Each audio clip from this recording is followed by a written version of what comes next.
from the blackest corners of your mind, they call, pulling you deep into shadow, twisting your senses, keeping you from sleep. It's time to face your darkest fears. This is Tales to Terrify.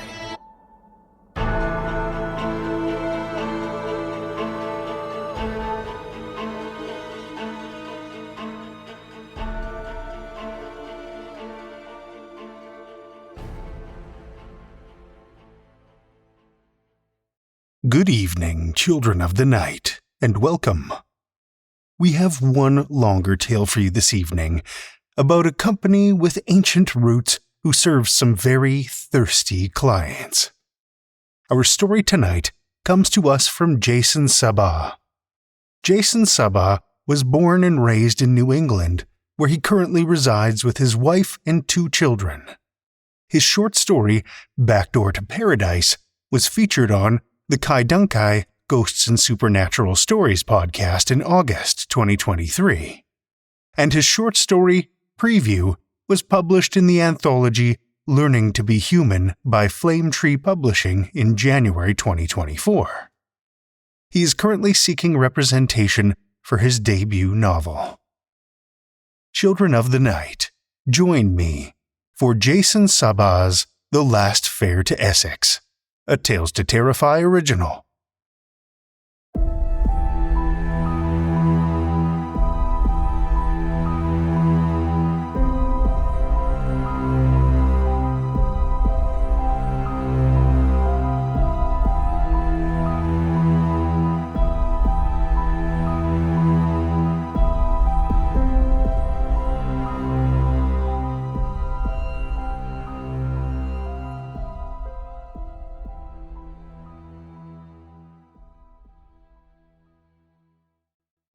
Edward Gale leaned over the railing of the ferry. It was an old ferry, not much to look at, much like Edward himself. He had aged as best a man could, but he was 68. Things were drooping, things were sore. Edward had never thought much of the Port Jefferson ferry. It wasn't a particularly picturesque ride. But that afternoon, he drank in the view of the Long Island Sound. The ferry didn't save Edward any time on his route, but it meant less time on the road, less of a chance to be pulled over or get into an accident. The less exposure, the better, a basic rule of thumb. He opened his archaic flip phone and dialed Carol Lonigan. Edward lived in London, and when summoned to the States, purchased a disposable phone for basic communication. He didn't care for America much. Found it to be a crude country. Edward was a Brit through and through, for better or worse. Good afternoon. Carol's voice was formal as usual. Although she was an American woman, she carried herself with British formality. Edward had known her going on 40 years and had been taken with her from the beginning. During their decades-long working relationship, they'd had bouts of intimacy when time and circumstances permitted it. The London Escort Company did not permit its employees to marry, and it frowned upon committed relationships. Edward and Carol were born into the company, but regardless how one enters the London Escort Company's employ, employees remain active until it is deemed one's services have run their course. Edward had run a course longer than most. Always good to hear your voice, Miss Lonigan. Edward smiled involuntarily. Edward, I was wondering if they'd send you through Essex again. Well, no, I was hoping. Edward laughed warmly. I was hoping as well, Carol. How far out are you? Her voice softened. I'm on the ferry now. Should be at the farm in 3 hours. She let out a breath. Then where? Do you have the night, or are you right off to another escort? Edward paused, giving the dead air the appropriate dramatic timing. They're allowing me to retire, Carol. This is my last fare. Carol paused as well, and Edward smiled again. She cleared her throat. So you've time on your hands, then? Seems I do. The lady of the house would be fine with you as a guest for a few nights. Are you sure? He asked honestly. I am. We're by no means close, but we have a civil relationship. Edward felt his heartbeat quicken. And you? Would you be fine with my company? More than fine, old man. She almost laughed, but kept her composure. Travel safe. Yes, ma'am. Carol ended the call. Edward appreciated a woman that didn't drag things out. She was 62, but didn't look it at all. Edward was more attracted to her now than when he'd met her at 26.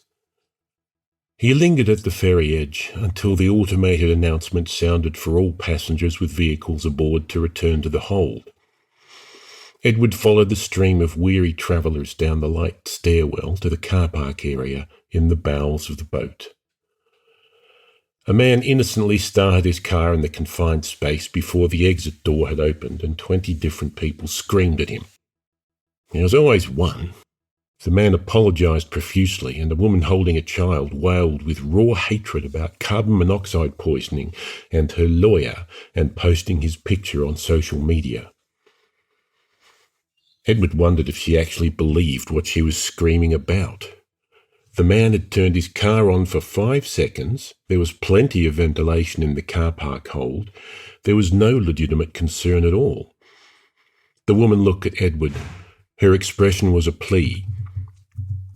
Back me up, old man. Join me in berating this stranger. Edward looked into her eyes. So much anger. So much hatred.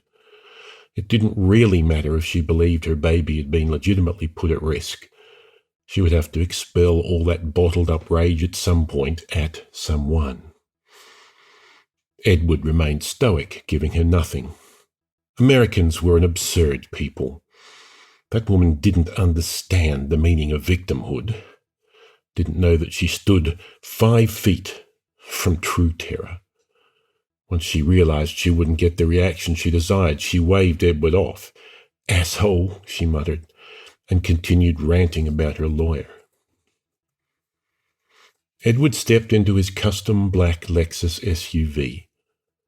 The back seats had been removed, and limousine-style seating had been installed with a centre aisle. It was classy without being gaudy. Not that anyone had ever appreciated that aspect. The windows were tinted to near black, and from the outside, one would never suspect the automobile was in fact a luxury town car. A short while later, the giant door of the hold began its descent and transformation into an exit ramp. The travellers were now seated in their individual cars, and like a symphony, they all roared to life. 2 cars up on the right, the obnoxious woman leaned her head out of her car window. She shouted back at the gentleman who'd put her dear child's life in peril. "Now you can start it, asshole!" she screamed. A disturbing desire came over Edward. He felt a pull from beneath his seat, from the small concealed compartment there, from the black snub-nosed .38 special revolver that was neatly hidden. He could feel his delicate finger on the cold steel trigger, could see that woman's head erupt like a blood-filled balloon pricked by a pin. He gasped for breath, unaware he hadn't been breathing. The vile imagery had faded from his mind as quickly as it came. Edward turned around and glared at the limousine-style bench seating behind him. The leather benches were situated a bit too high for an adult to fit, not that any living soul had ever sat on one. The 2 clients in his care were stowed beneath those seats, lying flat in their concealed compartments, asleep. Well, that is, Edward assumed they slept. Too much time in their presence had an effect on his mind, filled it with violent thoughts, more so with age as his mental fortitude had waned. Those thoughts chilled him to the bone. He turned back around and switched on the radio, leaving the station on some atrocious pop music. Anything to distract him. One last taxi, Edward. One last fare. The cars exited the old boat, entering Bridgeport. Panhandlers stood at every corner available. Drivers looked forward, pretending not to see the scrawled cardboard signs that detailed the sad existences of their writers. Bridgeport was a city. All cities had panhandlers, but Edward had never seen so many there before. They were a new breed, most likely not even homeless, just hopelessly drug-addicted. The opioids had changed things in America. One more thing to hate. But soon enough, Edward was out of the city limits and entering a more picturesque New England. There were no highways on his route to Essex, just old country back roads, stone walls and sprawling fields. He finally felt at peace for the first time since he left England. The sun was low, casting its setting pink light across the land, and for the briefest moment he was able to imagine himself a retiree taking a calming drive through the country. The farm, the estate, the manor, the Essex house, his destination, was nestled in the centre of 30 acres of land. It was a beautiful old home with a large barn converted into guest housing. That was where Carol lived. She'd been the caretaker of the Essex house for 40 years. Roaring Brook Road was a long and winding thing. There was no reason to travel it unless you resided on one of the large properties that bordered it. Edward seldom saw another car on the road on his trips to Essex, but still he drove the speed limit. He was a disciplined escort, highly revered at the company. The town car rounded a wood-lined bend and a siren sounded. Edward nearly jumped out of his seat. He looked in the rearview mirror. Sure enough, the flashing lights of a police cruiser were strobing red and blue. He pulled the SUV to the side of the quiet road, his mind racing. Perhaps he had a tail light out? He reached down between his legs and pressed a concealed button on the seat. A small drawer popped open and he grabbed his snub-nosed revolver. He'd always viewed the .38 caliber pistol as a gentleman's gun and had always viewed himself as a gentleman. He tucked the gun in his coat pocket, removed his identification from the glove box and rolled down his window. Police officers in America always lingered in their cars for an obnoxious amount of time before stepping out to address the driver they'd just pulled over. Edward assumed it was a pathetic display of dominance, not very gentlemanly at all. Eventually, the officer exited the cruiser and meandered up to the open window of the SUV. "How are we doing this afternoon?" the officer said with a tone reserved for rhetorical questions. "Doing well, officer. How are you on this lovely afternoon?" The officer hesitated before speaking. "Is that an English accent?" "Yes, sir. I'm a London man, born and raised." The officer nodded as if he were unsure how to proceed with the conversation, so Edward helped him along. "May I ask why I was stopped? I'm certain I wasn't speeding." The officer cleared his throat and took a step back from the window. "We're conducting sobriety checks this week." Edward smiled at the cop. "At 6 in the afternoon?" Without skipping a beat, the officer barked, "Could you step out of the car for me, sir?" Edward nodded politely and opened the car door. "Certainly," he said. He leaned into his age a bit, acting feeble and unsteady on his feet. "My apologies, officer. Age is a cruel bastard." And he gave a warm laugh. It seemed to disarm the cop, who half smiled. "Take your time, sir." Once the two men faced each other on the road, the cop continued. "What brings you this way, sir?" "Oh, well, I'm visiting an old friend just up the road a bit." "And what's the address?" 96, Edward said calmly, but he was anything but calm. "Okay," the officer responded. "I'm going to need you to turn around and place your hands on the car, palms flat." Edward obeyed, turning slowly. "I assure you, officer, I've had nothing to drink today." "Please refrain from speaking unless I ask you a question, okay?" The cop sounded nervous. "Do I have your permission to search your vehicle?" Edward scoffed and tried to sound jovial. Yes, I suppose, but could you please explain to me what this is all about? I'm going to search you, sir. Do you have any sharp objects in your pockets, any needles, anything I could get stuck with? No, sir. Edward coughed, and in the blink of an eye had turned on his heels and had his revolver pointed between the officer's eyes. Those eyes burst wide with fear. Calm yourself, Edward said coldly. The cop was breathing heavily, hands half raised. Edward continued, I haven't killed a man in 12 years. I'd very much like not to break that streak. But if you make any sudden movements, I will put a bullet in your brain. Do you understand? The cop stuttered, yes. With your left hand, slowly remove your pistol, gripping the butt, then toss it as far as possible. The cop was frozen in fear. Edward fired a round just past the man's head, the booming echo lingering in the air. The officer hunched and grit his teeth in panic.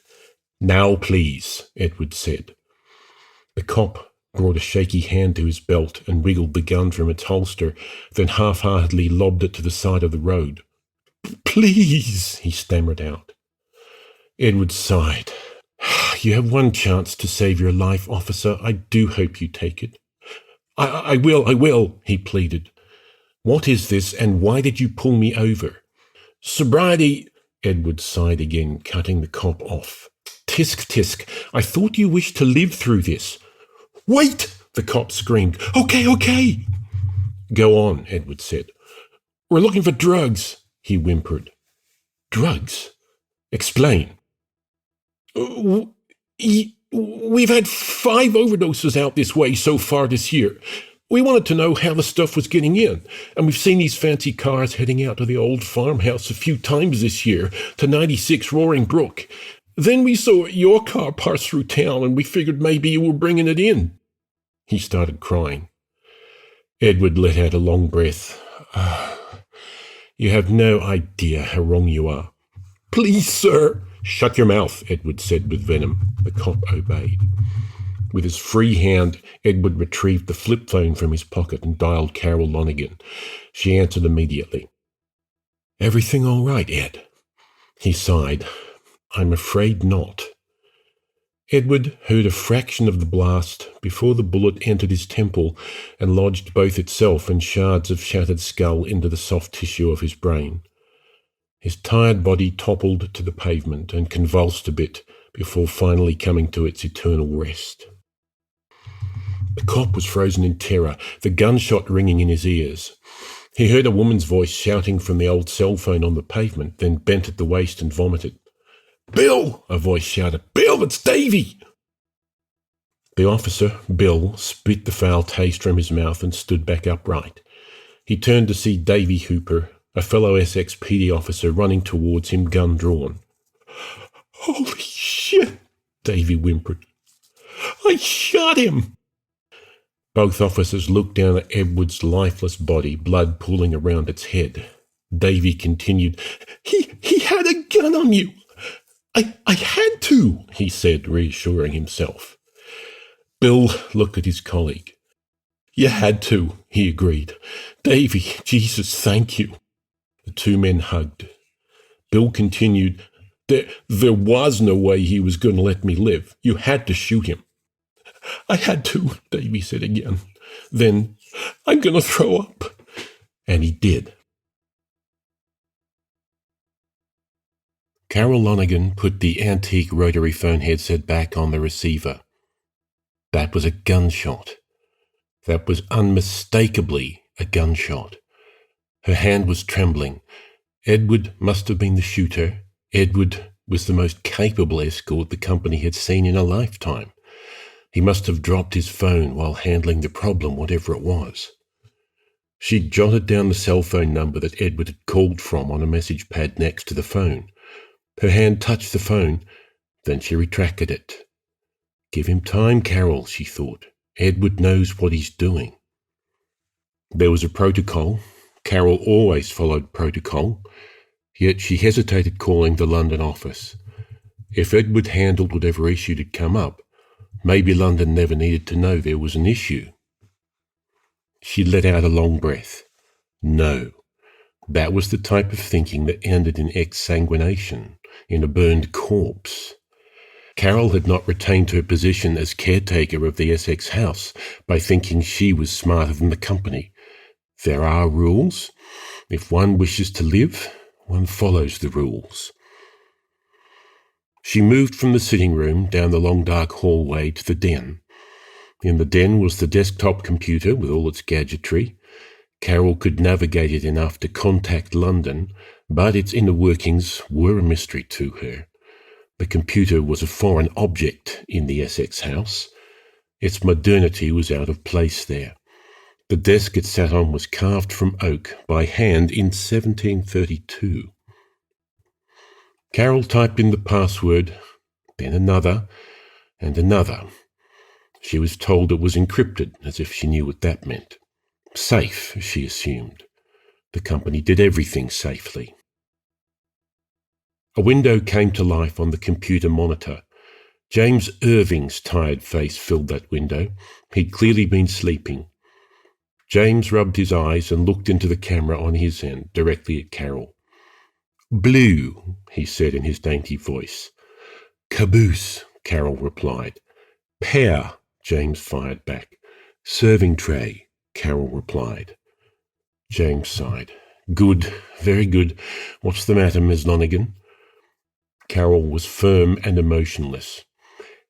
"There may have been an incident on the road with Edward Gale." James sat up as if injected with adrenaline. "Go on." Carol explained the short phone call, the gunshot. James stared blankly for a moment, collecting his thoughts, then spoke. "How much time has passed?" 8 minutes, Carol replied. "Call him now. Put it on speaker," James barked. Carol picked up the landline on the desk and dialed Edward. The rings blared out the phone's speaker. 5 rings, 6 rings. "Hello?" The voice was male with an American accent.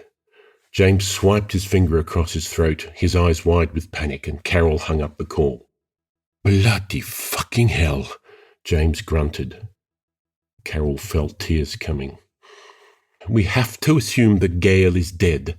Our priority, as always, is our clients." He could have been arrested by the police, she thought, or taken prisoner by whomever had fired that gun. James snapped his fingers. "Carol, where are you? Focus." "Sorry, sir," she squeaked out, keeping her tears at bay. James had anger in his voice. "If you knew who Gale was escorting, you'd be panicking right now." "Who?" she asked. "Philip and his man, the Irishman." Carol swallowed hard. "Which Philip?" she managed. "Does it fucking matter? They're all royalty. The goddamned prince, Carol. He survived the goddamn Inquisition. He will not die in fucking Connecticut at the hands of... Christ." James took a breath. "There are always threats. It could be an actual legitimate organisation. Let us hope it's simply local police or some two-bit carjacker." Carol nodded robotically but said nothing. James looked at his wristwatch, then back at Carol. "You'll have to wake the lady of the house. She knows how important her guests are. I will contact our people at the airfield in Long Island, get some men out to you. But for now, the lady must look into this matter." "I understand," Carol said softly. James stared at her for a long moment. "You fear her wrath?" Carol nodded. James rubbed his face again, and when he removed his hand, a bit of sympathy had come over it. "Carol, if we're dealing with legitimate hunters or law enforcement, you are going to have to burn the Essex house. And unless your lady deems otherwise, you will have to burn with it." "I'm aware of the protocol, James," she said coldly. He nodded. "Somewhere in the back of your mind you're thinking, I can run. I won't wake the lady, I'll just run. If you do that, Carol, you will be found, you will be caught, and the fate you will suffer will be far worse than death. You know this." "I do." He nodded. Perhaps your lady will see it fit to relocate you with her to your sister house. Perhaps, she replied. Christ, he muttered. I will contact your sister house to prepare just in case. Rhode Island, I believe. Yes, the Westerly house. Yes, he said. Carol, wake the lady. Go. The video feed ended and the house was quiet. Carol didn't need to look at the time. Her internal clock was more accurate than anything powered by electricity. The windows of Essex house always had their curtains drawn. It was always covered in shadow just in case. Despite that, Carol always knew the time of day. There was still 30 minutes until sundown. The lady hated to be disturbed before sundown. She also hated electric light, insisting it ruined the house's grace. She hated the colour purple. She hated a great many things. Carol lit a candelabra and carried it with her down the hall. She walked past priceless works of art hanging on the walls. All of it would burn. The company installed burn units in all of its houses, ensuring that in the case of an emergency, all its properties and the mysteries they held would be reduced to ash. Such a shame to destroy that which had so painstakingly weathered time. Carol entered the study and set her candelabra on a side table. She knelt on the floor and pulled back the throw rug that sat at the base of the fireplace. Under the rug was a hatch. Next to the handle was a single red button. Carol's finger lingered over that button for a moment, then pressed down. The metallic ring echoed through the floorboards, through the subterranean chasm beneath her body.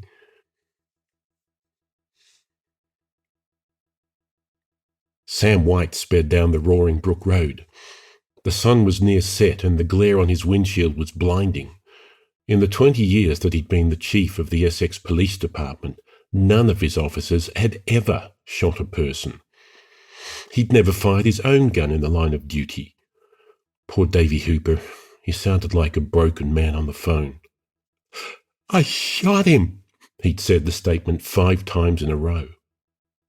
Driving down the photogenic road, Sam felt like he was playing at being a cop. They didn't work murders in Essex. Minor burglary, traffic accidents, the occasional suicide, but never murder. He slammed his palm against the steering wheel. What an idiot, he thought. We had no business trying to figure out how spiked heroin was entering town. It could have come into town in any infinite number of ways. Some kid returning from college for the summer could have brought it home in a duffel bag. It was stupid to have Bill follow the SUV.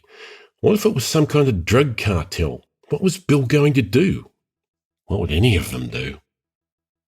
But seeing those fancy cars pass through town now and again, always heading towards that creepy old farmhouse, towards Carol Lonigan, Sam couldn't resist. She'd lived alone out there for 40 years, hardly ever came into town. When she did, she never said a word. The locals gossiped that she was a mute, but Sam had heard her speak once, decades ago. He'd pulled her over half out of pure curiosity.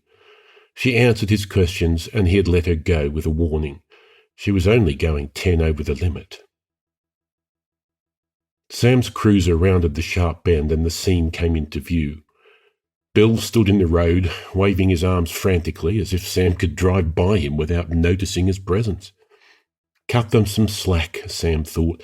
They've just been through something traumatic. Sam stepped out of his car and walked up to Bill. Before he could speak, he saw the body. The pavement was stained red. The body awkwardly sprawled. Sam almost gasped. It was real. Davy was sitting at the edge of the road staring at the pavement. Bill rushed towards Sam. Sam, the guy had a gun on me. He fired a warning shot at me. Practically blew out my eardrum. He was going to kill me. Sam nodded, still staring at the body. The dead man was old, late 60s at least. Sam wasn't expecting that. He looked at Bill. You all right, Bill? You okay? Bill nodded. Thanks to Davy. How's he holding up? Sam asked. He's pretty shaken up. Understandably, Sam said, and he patted Bill on the shoulder. He walked up to Davy, and Bill followed. Davy looked up from the pavement, and Sam squatted down so they were at eye level. You saved a man's life today, Davy. Remember that. Davy nodded and tried to smile. So, Megan and Derek are on their way now. They're going to go over the post-shooting stuff with you. We want to do this by the book. You'll have to take a breathalyzer, and we have to draw blood for drugs and such. Okay, Davy said wearily. They will get yours and Bill's official statements, but you have nothing to worry about, son. What you did today was nothing less than heroic. Bill nodded some more. Okay, he said. Sam put his hand on Davy's shoulder and gave it a squeeze. You're gonna be just fine, pal, he said warmly. He patted the shoulder gently a few times and stood up with a grunt. He walked towards the black SUV with Bill in his wake. You haven't touched the car yet, right? No, Bill said. Okay, get gloves on. I had Megan fix me up with a body cam, so I'm going to narrate. Sam found the on button on the mini camera attached to his shoulder strap. Sam White, searching the vehicle in question, he said aloud as he put on surgical gloves. Sam opened the driver's side door, and his eyes instantly went to the little drawer that was protruding from under the seat. What in the hell is that? He said. Bill peeked over his shoulder. Looks like a little drawer. Sam nodded. That's where he had the gun hidden. Jesus, Bill said. That's like a custom job. Yeah, Sam agreed. He moved right and tried to open the door to the back seat. It didn't budge. It's welded shut. Bill moved around the car and tried the other side. This one opens, he shouted. Huh, it's like a limo. Sam joined him and looked in. The other door had been welded shut, only one exit because of the limo seating. Wasn't expecting this, Sam muttered. Hop in and check toward the back. I'll check up here. Bill obeyed. The two men ran their gloved hands over everything, pulling and pushing at things. Anything? Sam asked. Nope, Bill replied, but this is odd. Sam looked at the young officer. Bill sat awkwardly on one of the leather bench seats. He had to keep his neck bent, but he was a foot too tall to fit. I'm only 5'10", Sam. These seats are way too high. Sam snorted. Well. He leaned in, half standing in the road, and gripped the bench opposite Bill. He yanked up on it, and the bench lifted up like the top of a chest. Holy shit, Bill muttered. Sam backed up. Hop out of there, Bill. I want to get a clear shot of this. Again, Bill obeyed. Sam reached in and lifted the second bench. It raised as well. Under each leather top sat a long rectangular metal box. Each box had several metal latches sealing them shut. Bill poked his head in, squishing up against Sam. Those compartments are 7 feet long. If there's heroin in there, well, Jesus. Sam let out an annoyed breath and reminded himself that Bill had just been held at gunpoint, had just seen a man killed. I'm not going to open them. Why? That man on the pavement had a secret compartment where he stored a gun. He's converted this truck into a mock limousine with 2 more secret compartments. I don't think it's outlandish that they may be booby-trapped. It's time to call the state, get a bomb squad here. The 2 policemen exited the car and shut the door. Sam looked up at the now visible moon. Get some lights set up, it's getting dark. Carol Lonergan gripped the back of a desk chair. At least she thought she was gripping it. Her hand was numb and shaking. Her skin had turned a pale, sickly white, and she felt like she'd been dosed with opium. Her body was heavy, her perceptions slow and distant. The floor felt especially cold, but she didn't have the strength to pull herself off it. The antique hardwood planks were no colder than usual. They only felt colder to Carol. Such things happen when the body has lost too much blood. Carol moved her hand from the back of the chair to the desk drawer. Luckily, she was able to ease it open. Inside was a small black leather case. The company provides these cases to its escorts and caretakers in the event the client becomes, well, overzealous. By the time Carol lifted the case out of the drawer and it fell to the floor by her knees, she felt as if she'd just run a marathon. The lady of the house had never done that before, not once. And as disoriented and afraid as Carol was, she was also genuinely surprised to be alive. In the case were 2 syringes. One, a concentrated cocktail of vitamin B12 with some other goodies, and the other was some type of synthetic adrenaline. Carol plunged one into her thigh, then the other, and finally allowed herself to lay flat on the floor. Her neck burned as if it had been seared with a cow brand. Perhaps she deserved it, she thought. She was the eyes and ears of the local community. If some special interest was being paid to Essex House, she should have known. It was her job to know. Or whatever had happened to Edward out there could have been a random event, something that no person could have anticipated. Either way, she was lying prone on the floor, unable to stand. She gasped and gulped in a sour breath. Her heart was on fire, her back arched, and she sat up.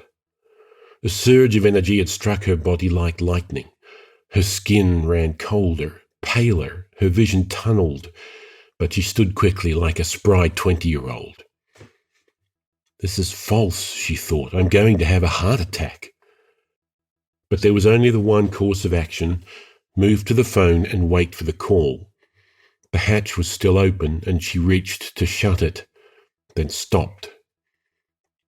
No matter, Carol, move to the den. Carol ran her shoulder against the wall of the unlit hall, leaning on it for support as she walked. She knocked a framed Rembrandt off the wall, unable to stop it from crashing to the ground, and a small blurt of laughter escaped her blue lips. I must be entering mania, she thought. That painting was worth easily $30 million. Money was of no concern to the London Escort Company.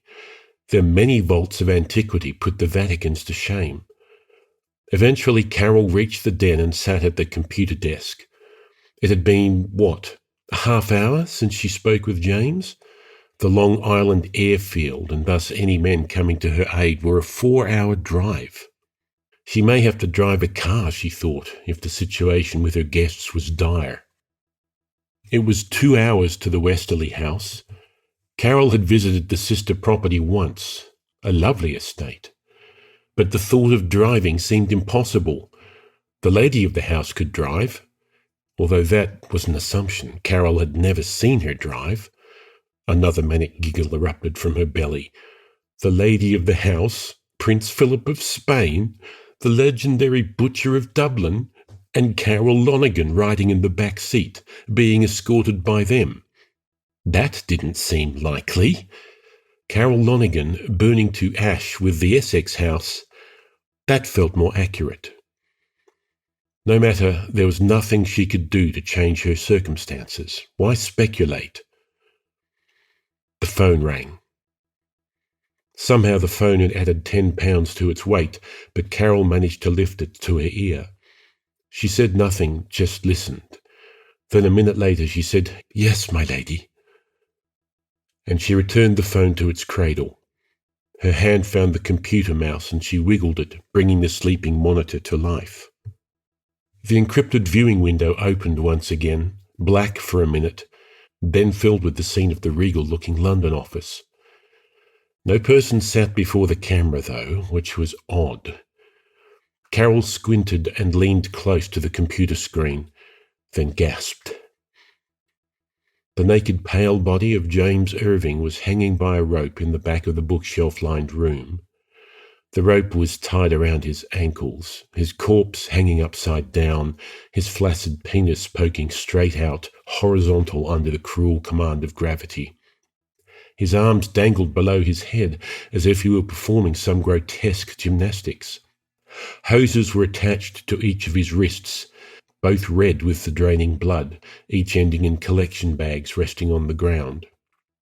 A man moved on camera and sat at the computer. Colin MacDougall.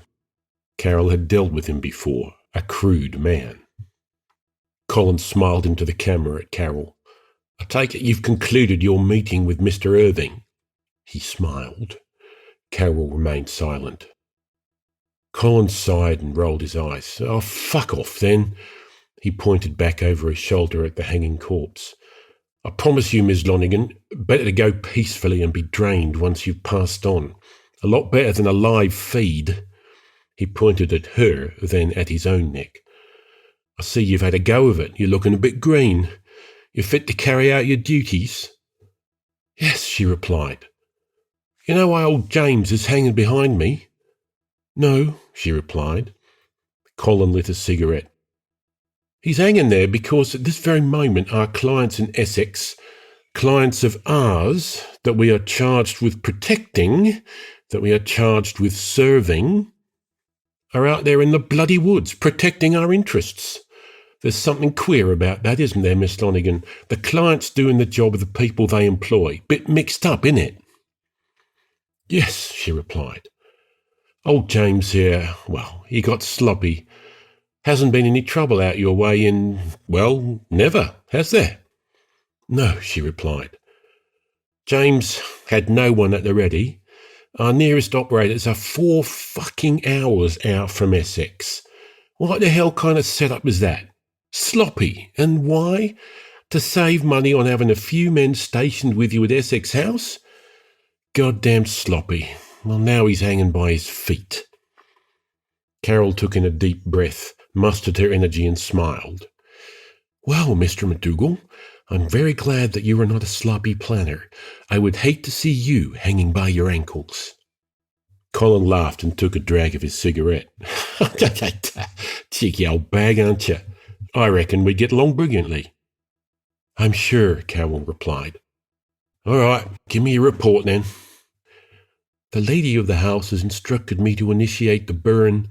Law enforcement was involved out there on the road. We have to relocate to our sister house in Westerly. Colin angrily stamped out his cigarette butt. God damn it, James was always worried about keeping his expenses down.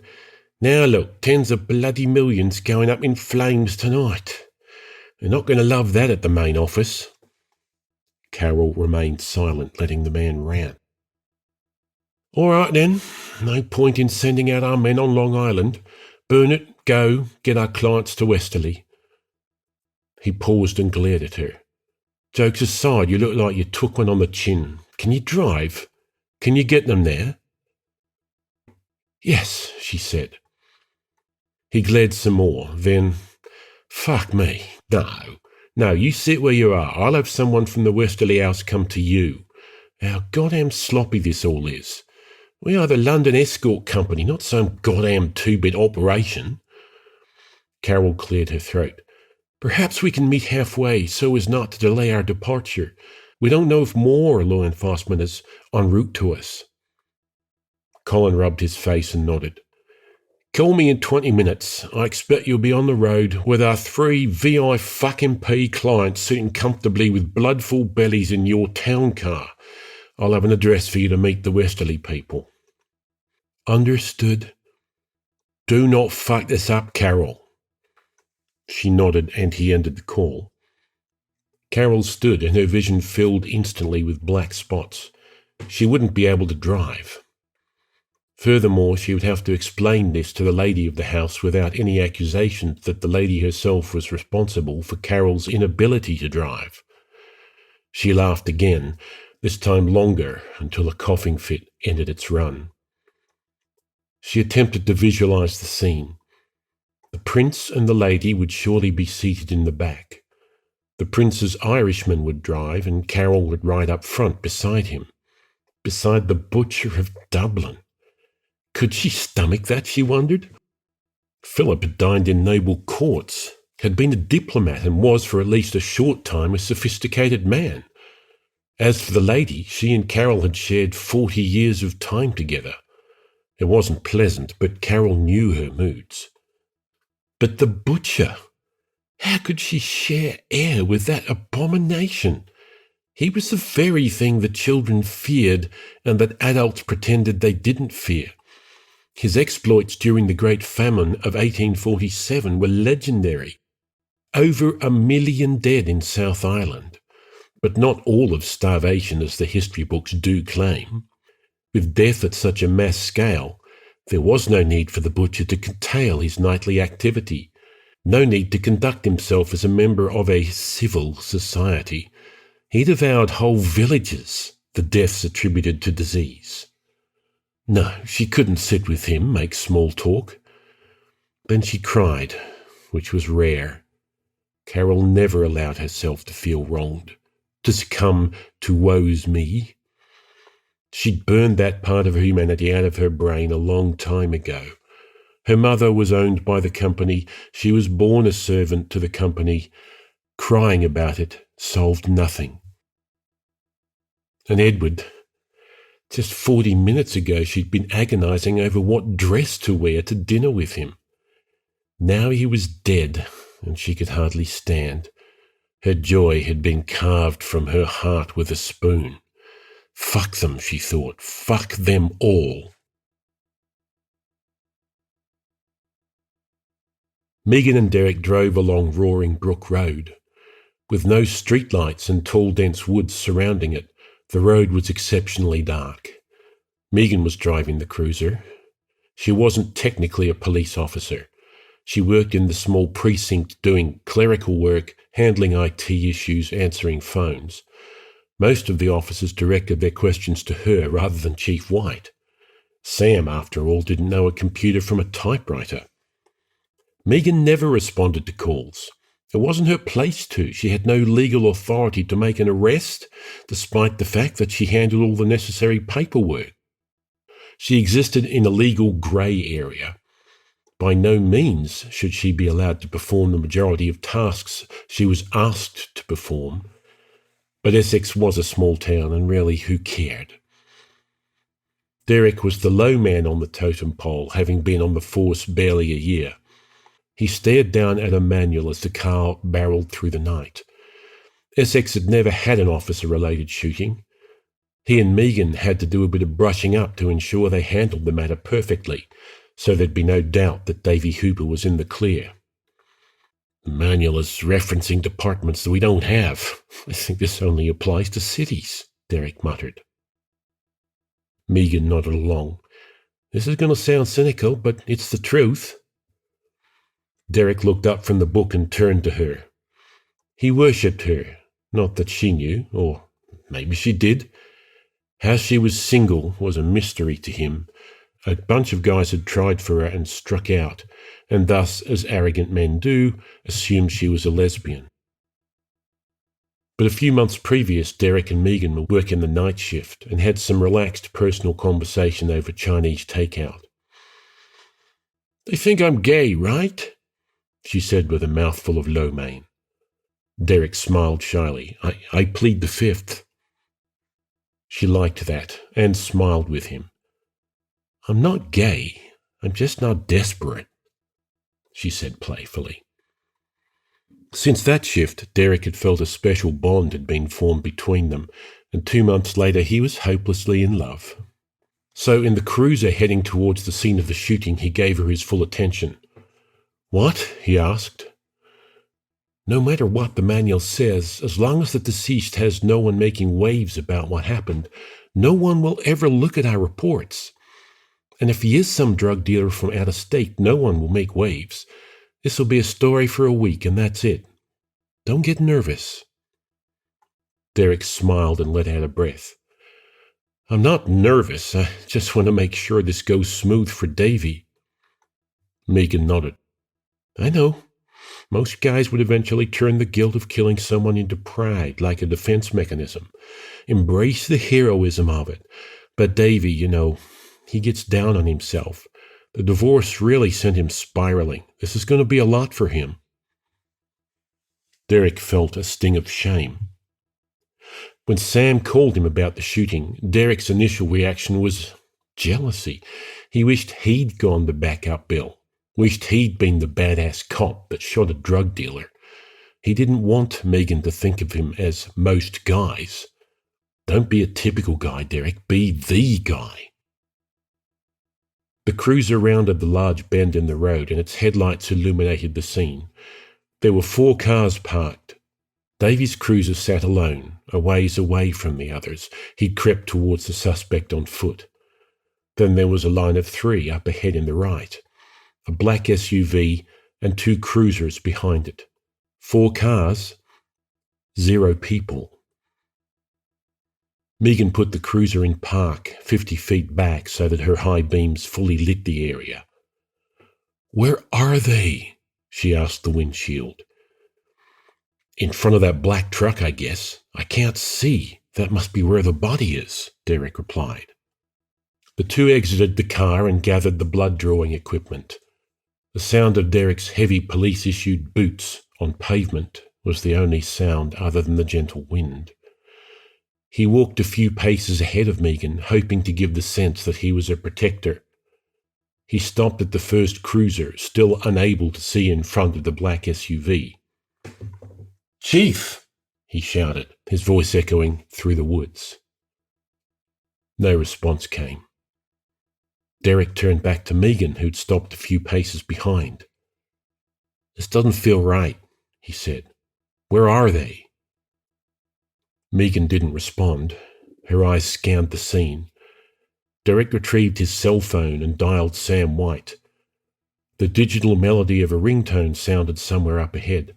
It sent a chill across Derek's skin. He hung up the phone and the ringtone cut its tune off mid-song, leaving a deafening silence over the scene. Derek looked at Megan again. Her skin had gone pale. Her normal nonchalant expression had turned hard. "Let's get back in the car," she said softly. "Something's wrong." Derek put his hand on his pistol. "Meg, I have to check. They could be in trouble. You wait in the car. Keep it running." She nodded and backstepped towards the car. "Don't be stupid, okay?" she whispered. Derek raised his eyebrows in a laboured attempt at sarcasm, seeing as he was petrified. "I'll do my best," and he smiled. Megan turned and hurried back to the car. Derek turned as well and exhaled a breath of relief. Had he sounded confident or like a child playing pretend? He shook his insecurities away. Sam, Bill and Davy could be in real trouble. Where the hell were they? What could possess them to leave the scene of a shooting? Derek drew his service weapon and walked along the left side of the car, keeping a buffer between him and anything lurking in the dark woods. Then stopped. The front of the first car was streaked in blood, a thin red spurt like it was a shot from a hose. Branches and leaves whipped and crunched rapidly in the woods, and Derek spun right, gun drawn. "Police!" he screamed. "Don't move!" The woods were still. He couldn't see a thing past the pavement. His mind raced to make sense of the sound. Something running fast. A person couldn't run that fast. Definitely not, he thought. Just a deer. Only an animal could have whipped through the brush so quickly. He made himself believe it and lowered his gun. "Megan's watching you."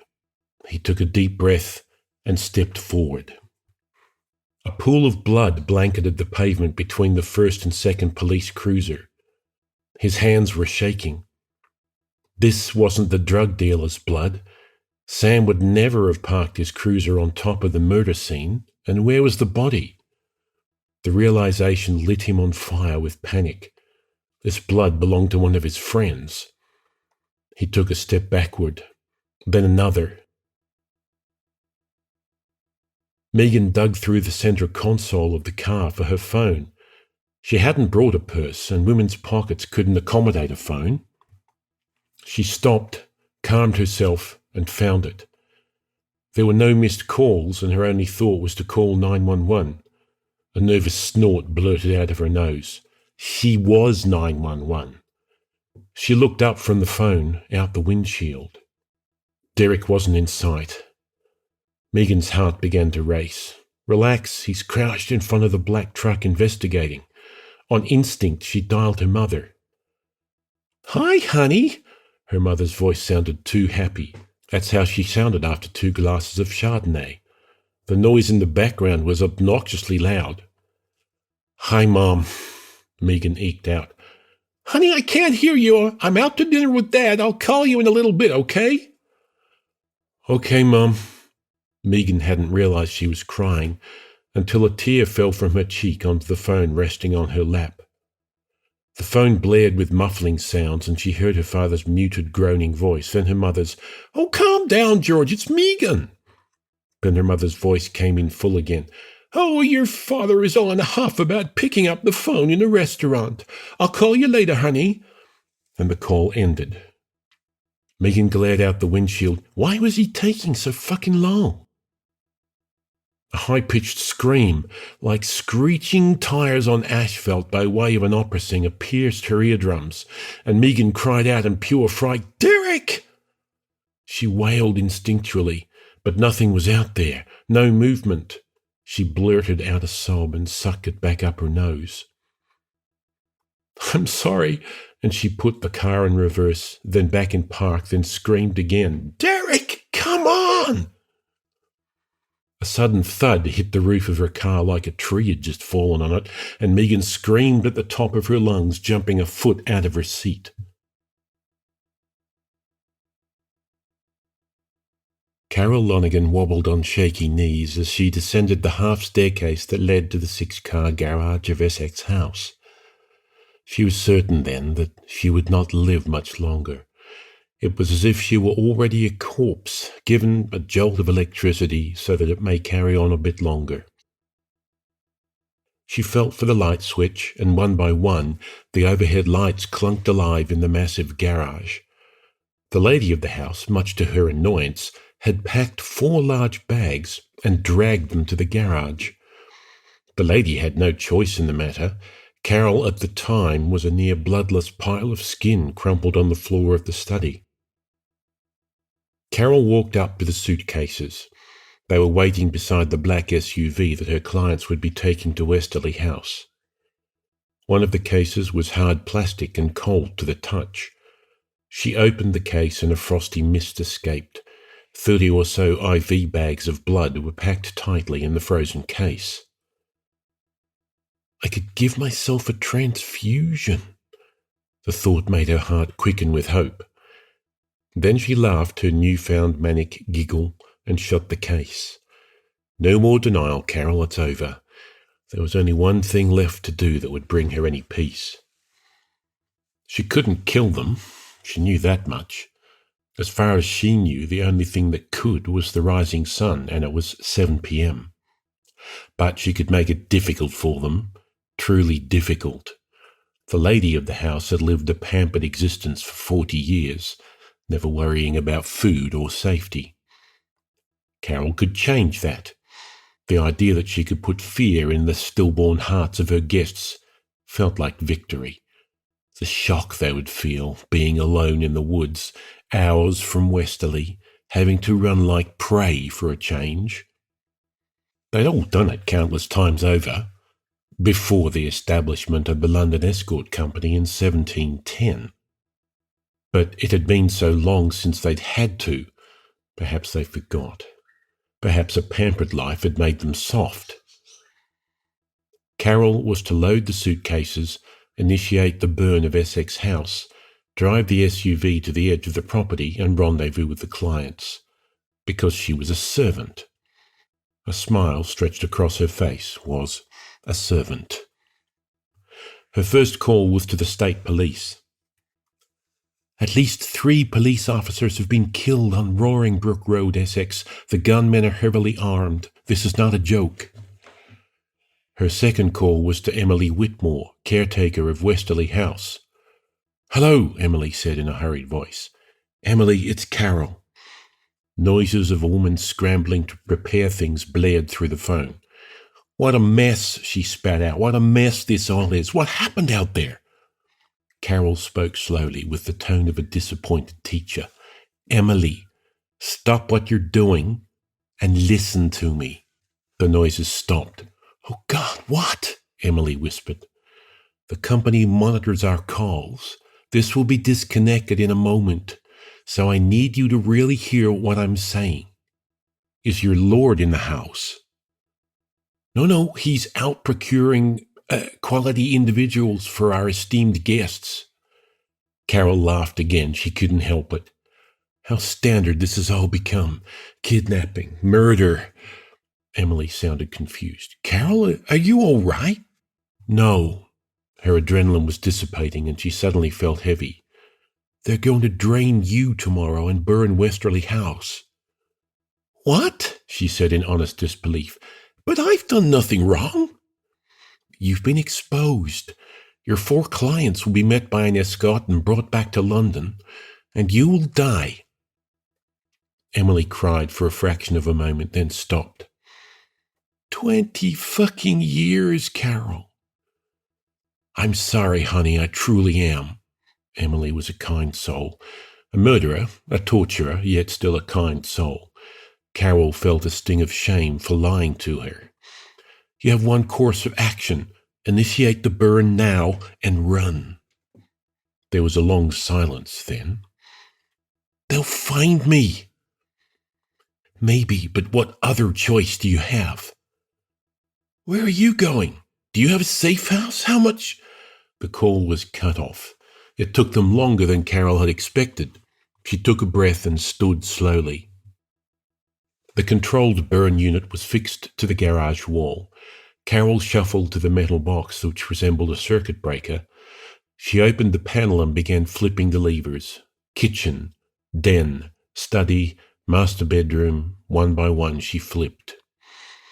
By the time she'd finished, she could smell the rotten egg smell of methane and could hear the roar of flames burning somewhere in the large house like an angry wind.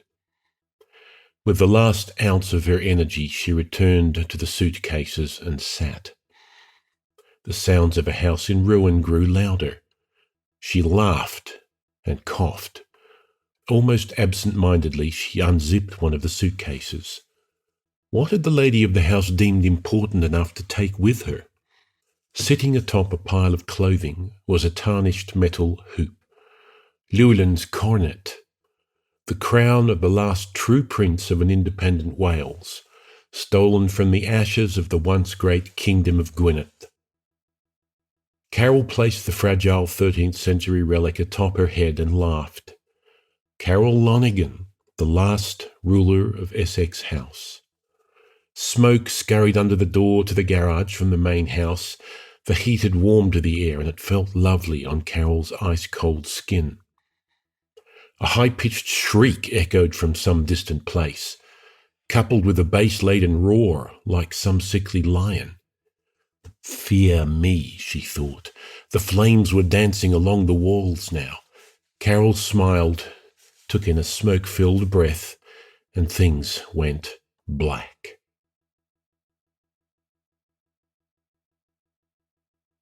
Black as night and heavy, like a weighted blanket, but gritty like sand. Yet there was so much energy now, more than she'd ever felt. Carol sat up, moving through the heavy blanket of grit, and burst into moonlit air. Soil fell from her face and arms, her legs still buried in the earth. Soil?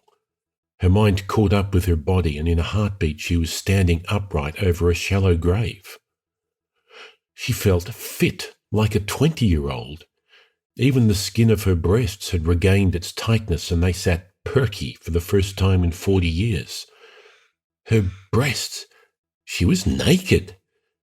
Carol looked up from her body. The lady of the house and Prince Philip of Spain stood before her, both nude. They were in a moonlit grove, yet that moonlight caressed her skin like sunbeams. The most intoxicating smell consumed her, and she could trace it precisely. She looked up. A thick tree branch jutted out over the two naked beasts 10 feet overhead. Standing atop that branch was another man, bone white with a shock of orange hair. Burned into his chest like a brand was an upside-down Gaelic crucifix, and below that his penis was eager and erect. He smiled with jagged teeth, his arms outstretched. Each hand grasped an ankle. The butcher of Dublin held 2 corpses, naked and flayed, blood falling from each of them like 2 demonic shower heads. The blood streamed over the lady's head, over Philip's head, coating their majestic bodies, a deep red. And before she knew what she was doing, Carol lunged at the body. Carol ran her tongue over teeth that felt too large for her mouth, ran that tongue through the groves of the lady's vagina, up her belly, swallowing the sweet nectar of the gods. She glided her tongue up the curve of the lady's breast, sucking at her nipple. The taste! Her mother's raspberry jam? No, her first Coca-Cola at age 8. The saliva of Larry Hale, her first kiss. She licked up the lady's neck and over her lips, locking eyes with her. The lady's eyes were blue as sky, infinite sky. "You are born, Carol Lonigan." The words were soft, sung by a whispering choir.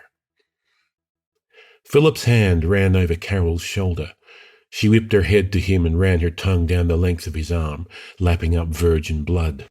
She felt the jab of his erect penis on her thigh, and she gripped it in her hand, sliding her fingers along its red, lubricated shaft. He purred that sickly lion purr.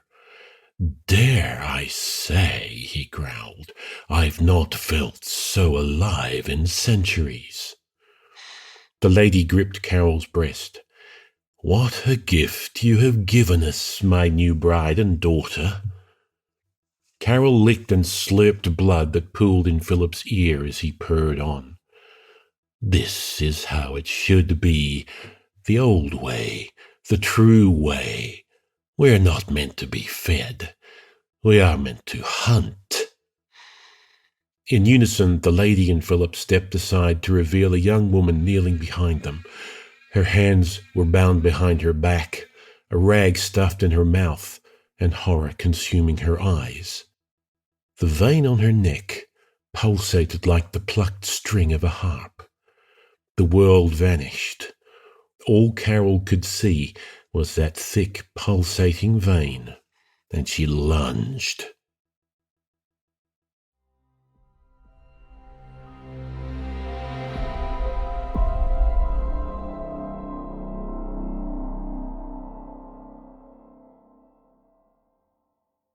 That was Jason Sabbagh's The Last Fare to Essex, as read by Graeme Dunlop.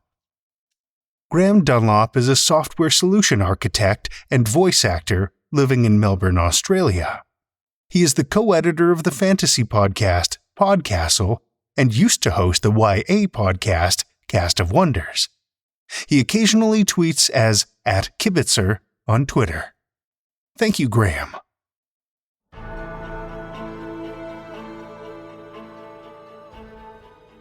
Well, children of the night, the hour is late and we've run out of tales to tell. For now.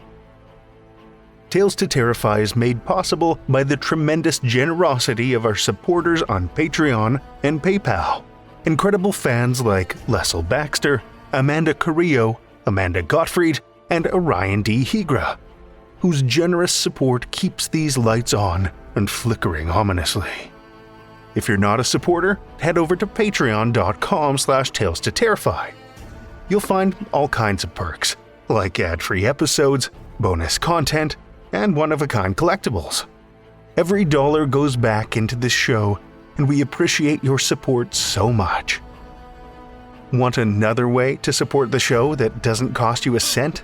Head over to Podchaser, Spotify, or Apple Podcasts and drop us a 5-star review. You'll not only put an unnaturally wide smile on our faces, but help new listeners discover our terrifying tales, too. You can show your love of the show out in the world with some Tales to Terrify merch. TalesToTerrify.com/merch will take you to our TeePublic store, where we've got a great collection of creepy custom and curated designs. Tales to Terrify is produced by Seth Williams, Meredith Morgenstern, Andrew Gibson, Crystal Hammond, Spencer Disparty, and myself, Drew Sebastini, with original theme by Nebulous Entertainment. Tales to Terrify is distributed under a Creative Commons Attribution, Non-Commercial, No Derivatives license. Join us again next week as we commune with the dead for more Tales to Terrify.